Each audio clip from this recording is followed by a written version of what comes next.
Good morning students. आज हम लोग अपने हिस्ट्री क्लास को आगे बढ़ाएंगे और जो हम लोग चैप्टर 5 क्लास में भी पढ़ रहे हैं उसके नोट्स हम लोग इसी ऑनलाइन के माध्यम से करेंगे। तो जैसा कि पता है आप सभी को कि हम लोग पढ़ रहे हैं the rise of an empire. ये चैप्टर 5 का है और इसका कुछ पार्ट हम लोग कल डिस्कस किए थे, उसी के बाद का पार्ट आज हम लोग डिस्कस करेंगे। तो आज का जो हमारा टॉपिक है वो है trade route and guilds. Trade व्यापार, व्यापार के कौन कौन से रास्ते थे, और गिल्ड। गिल्ड कहते हैं ना, ये जो व्यापारी थे इनके ग्रुप को गिल्ड कहते हैं। जो एसोसिएशन होता है, जो संगठन होता है किसका, चाहे वो व्यापारियों का हो, चाहे वो आर्ट का हो, चाहे आर्ट क्राफ्ट का हो, इनके जो संगठन होते हैं उसे गिल्ड कहते हैं। आगे हम लोग उसके बारे में और चर्चा करेंगे। चलते पहले लाइन की तरफ। पहला लाइन है ट्रेड वाज की टू एन एम्पायर वेल्थ। बिल्कुल सही बात है। हम बार बार क्लास में बोलते हैं कि अगर आपको अपनी वेल्थ बढ़ाना है, वेल्थ का मतलब क्या होता है, वेल्थ का मतलब धन संपत्ति। तो अगर आपको अपनी संपत्ति को ज्यादा बढ़ाना है तो आपको क्या करना होगा, तो आपको करना होगा व्यापार, आपको करना होगा ट्रेड। ट्रेड ही एक ऐसा रास्ता है, ट्रेड ही एक ऐसा की है जो कहीं ना कहीं एम्पायर के वेल्थ को इनहांस करता है। साथ ही साथ जब आपका जो वेल्थ बढ़ेगा तो आपका वेल बीइंग भी बढ़ेगा। ठीक है, तो लोगों का वेल बीइंग भी कैसे बढ़ेगा, ट्रेड से। तो ट्रेड से आएगा वेल्थ, और वेल्थ से लोगों का क्या होगा, अच्छा खासा उनका परवरिश होगा, उनका जिंदगी अच्छे से गुजर जाए। तो ट्रेड करने का ये क्या है, की है किसी एम्पायर के वेल्थ का और पीपल के वेल बीइंग का। चलते हैं हम लोग आगे। दूसरा लाइन में लिखा मेंटेनिंग एन आर्मी। आपको पता है कि अगर आप आर्मी को अच्छे से मेंटेन करते हैं तो कहीं ना कहीं आप पूरी टेरिटरी को बचा के रख पाते हैं। तो लिखा है कि maintaining an army was costly. बिल्कुल सही बात है।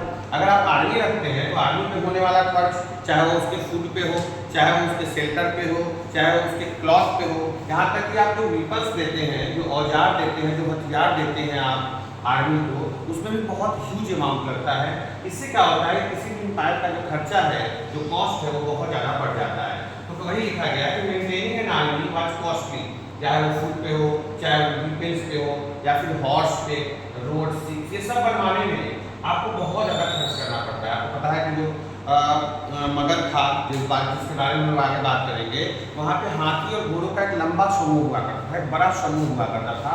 तो उनको कहीं ना कहीं खाना देने के लिए, उनके रख रखाव के लिए, ताकि वो बीमार ना पड़े, उनका अच्छा से केयर हो, उसको करने के लिए भी बहुत सारे लोग लगाए जाते थे। अब लोग तो फ्री में काम करेंगे नहीं, तो उनको पेड भी किया जाता था, यानी उनको पैसे भी दिया जाता था। तो याद रखिएगा कि मेंटेनिंग एन आर्मी कहीं ना कहीं बहुत टफ काम था। आगे लिखा रिक्वायरिंग स्ट्रॉन्ग इकोनॉमिक पावर। इसके लिए क्या चाहिए था, तो इसीलिए इस एम्पायर को इकोनॉमिक पावर काफी मजबूत चाहिए था, जो कि इनको मिलता था ट्रेड से। अगर ये ट्रेड नहीं होता तो इनकी इकोनॉमिक पावर ऐसे भी नहीं हो पाती। लेकिन यहाँ हमने कहा कि ट्रेड जो है वो बहुत इंपॉर्टेंट था किसी भी साम्राज्य के लिए। आगे हम लोग बात करेंगे किस साम्राज्य के लिए, लेकिन यहाँ तक के लिए याद रखिएगा। आगे है इंपॉर्टेंट ट्रेड रूट वेयर उत्तर पार्ट। इसके बारे में हम लोग दूसरे चैप्टर में भी हिस्ट्री के डिस्कस किए हैं, चैप्टर 4 में। उत्तर पार्ट जो था वो नॉर्थ वेस्ट से ईस्ट की तरफ चलता था, हम लोग मैप में इसको समझेंगे। एंड दक्षिण part central to south India. ठीक है, सेंट्रल से साउथ इंडिया तक जाता था, उसे हम लोग क्या कहे, उसे हम लोग कहते दक्षिण पार्ट। और जो नॉर्थ वेस्ट से ईस्ट की तरफ जा रहा था उसे हम लोग कह रहे थे उत्तर पार्ट। तो दो इंपॉर्टेंट ट्रेड रूट थे, कौन कौन, याद रखिए, एक था उत्तर पार्ट और एक था दक्षिण पार्ट, जिससे कहीं ना कहीं ट्रेड किया जाता था। अगला टॉपिक है गिल्ड, जिसके बारे में ऊपर चर्चा भी की है कि आखिर गिल्ड क्या है। तो देखिए गिल्ड के बारे में क्या लिखा गया है। तो गिल्ड में स्पेशल, ये जो गिल्ड्स थे ये काफी अलग थे, because they encourage collaboration not competition by sharing resources and market information. देखो होता क्या था, गिल्ड एक ऐसे संगठन होते थे जो कोलैबोरेशन पे काम करना जानते थे। कोलैबोरेशन का मतलब होता है सहयोग, इनके अंदर सहयोग की भावना थी।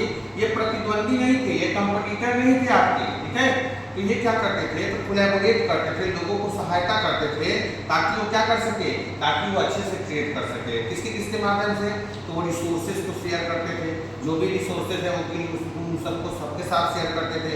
और जो भी मार्केट के बारे में जो ज्ञान था, मार्केट के बारे में जो भी सूचनाएं आती थी, गिल्ड उनको क्या करते थे, गिल्ड उनको कहीं ना कहीं शेयर करने का काम करते थे। इसलिए गिल्ड जो है बहुत इंपॉर्टेंट है कहीं ना कहीं ट्रेड के लिए। अगर गिल्ड ना होते तो ट्रेड करना इतना आसान नहीं होता। और इनका मुख्य फोकस किस पे था, कोलैबोरेशन पे था। सर कोलैबोरेशन, कोलैबोरेशन कहते हैं सहयोग, कंपटीटर नहीं थे, कंपटीशन की भावना इनके अंदर नहीं थी, इनके अंदर कोलैबोरेशन की भावना थी। ठीक है, तो याद रखिएगा गिल्स बहुत इंपॉर्टेंट है। आगे चलते हैं, अगला हमारा जो टॉपिक है राइज ऑफ मगध। ये हमारा एनसीईआरटी का टॉपिक है द राइज ऑफ मगध, कि मगध का राइज कैसे होता है। तो सबसे पहले हम बात करते हैं इसका जो टाइम पीरियड है वो है 6th century to 4th century BC. छठी से लेकर के 4वीं शताब्दी बीसी में जो टाइम पीरियड था उसी समय इसका उदय हुआ था, किसका, मगध का। बात करते हैं मगध, तो आज जो है मगध वो साउथ बिहार में है। आप पता करेंगे तो अभी पटना, गया और शाहबाद का जो इलाका है, पटना, गया और शाहबाद है, ये तीनों मिलाकर के उस समय मगध हुआ करता था।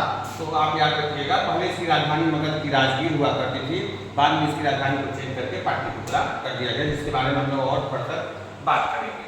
It was one of the 16th Mahajanapada, हमने जैसे चर्चा किया था ये महाजनपदा था। ये क्या था, महाजनपद था।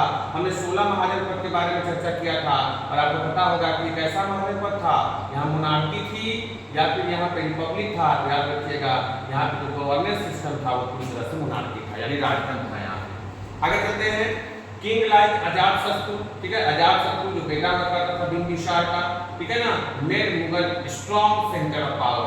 इसने क्या किया था, मुगल को स्ट्रॉन्ग सेंटर ऑफ पावर बना करके रख दिया। आपको पता होगा यहाँ पे 4 डायनेस्टी शुरू में आई थी, हम इसके क्रम भी लिखेंगे। जैसे पहला आपका हर्यक डायनेस्टी थी, हर्यक डायनेस्टी थी। उसके बाद कौन आएंगे, तो उसके बाद आपको आएंगे कौन, तो उसके बाद आपको आएगा शिशुनाग। कौन आएगा, शिशुनाग डायनेस्टी आएगा, शिशुनाग डायनेस्टी। उसके बाद कौन आएंगे, तो उसके बाद आएगा आपका नंदा डायनेस्टी। कौन आएगा उसके बाद आएगा आपका नंदा डायनेस्टी, नंदा डायनेस्टी, ठीक है। और तब लास्ट में आपके आएंगे कौन, तो लास्ट में आएंगे द माइटी मौर्यंस। कौन आएंगे, द माइटी मौर्यंस, यानी मौर्यन डायनेस्टी। कौन आएगा, तो मौर्यन डायनेस्टी, मौर्यन डायनेस्टी आएगी। तो ये सारे जो है ये आपके और भी बहुत सारी डायनेस्टी है यहाँ पे, लेकिन मुख्य रूप से इन्हीं 4 डायनेस्टी के बारे में हम लोग देखेंगे। कौन कौन, Haryanka dynasty, Shishunaga dynasty, Nanda dynasty और द माइटी मौर्यन डायनेस्टी, ठीक है। उसी में से एक राजा थे अजातशत्रु जो हर्यक डायनेस्टी के थे। हर्यक डायनेस्टी का फाउंडर कौन था, आपको पता होगा, इसके फाउंडर थे बिंबिसार। कौन थे, बिंबिसार जो थे इसके फाउंडर थे। इसके बारे में हम लोग आगे चर्चा करेंगे, ठीक है, तो इसके बारे में हम लोग आगे बात करेंगे, ठीक है। शिशुनाग के शिशुनाग थे, नंदा डायनेस्टी के महापद्मा नंदा थे। उसके बाद माइटी मौर्य, क्या सबको पता है कि माइटी मौर्य कौन होंगे, तो चंद्रगुप्त मौर्य होंगे। कौन होंगे, चंद्रगुप्त मौर्य। इनके बारे में हम लोग पढ़ेंगे, कौन राजा क्या थे, उनके काल में क्या क्या हुआ, उनकी डायनेस्टी में क्या क्या हुआ, उनका टाइम पीरियड में क्या क्या इंपॉर्टेंट हुआ मगध के लिए, इस सब के बारे में हम लोग आगे बात करेंगे। अभी इतना फिलहाल इतना जानिए, ठीक है। चलते हैं लोग आगे, मगध का एडवांटेज क्या था, मगध के पास क्या क्या था, मगध के पास अपना क्या क्या था, उनके बारे में बात करेंगे। सबसे पहले तो खटाई लैंड था, एकदम ध्यान रखिएगा, हम बार बार चर्चा करते हैं क्योंकि एक तरफ से यहाँ पे गंगा थी और दूसरी तरफ से सोन थी। तो जब 2 नदियों के बीच में ये था मगध, तो ये काफी फर्टाइल होगा। ऐसा भी आपको पता ही है कि नदियों के आसपास का जो क्षेत्र होता है वहाँ की मिट्टी काफी एलुवियल होती है, और जब एलुवियल होगी तो फर्टाइल होगा। तो कहीं ना कहीं ये फर्टाइल लैंड था in the Ganga plain for farming, farming के लिए काफी अच्छा था। उसका फॉरेस्ट मिलता था, जिससे लकड़ी, फॉरेस्ट से लकड़ी भी मिल जाता था, एलिफेंट मिल जाते थे, जिनको ये कहाँ रख पाते थे, आर्मी में रख पाते थे। जैसा कि हमने पहले भी डिस्कस किया है, ये एलिफेंट कहाँ से मिल जाते थे इनको, फॉरेस्ट से। इनको एक ट्रेंड करके आर्मी में रख लेते थे, जिनसे इनको युद्ध वगैरह करने में, किसी भी राज्य को एनेक्स करने में, किसी भी राज्य को कांकर करने में इनको सहायता मिलता था। आगे चलते हैं, इसके बारे में हम लोग अभी चर्चा किया है कि Ganga and Son river for trade and transport. Ganga और सोन रिवर एक ऐसा था जहाँ से दोनों होता था, ट्रेड भी होता था और ट्रांसपोर्ट भी करता था। जैसे लोग सामान को ले जाने का और ले आने का माध्यम जो था वो 2 नदियाँ थी, गंगा थी और सोन थी। इन 2 नदियों से क्या करते थे, ये दोनों नदियों से ट्रेड करते थे और ट्रेड करने के बाद इसको ट्रांसपोर्ट कर देते थे, एक जगह दूसरे जगह सामान को पहुँचा देते थे।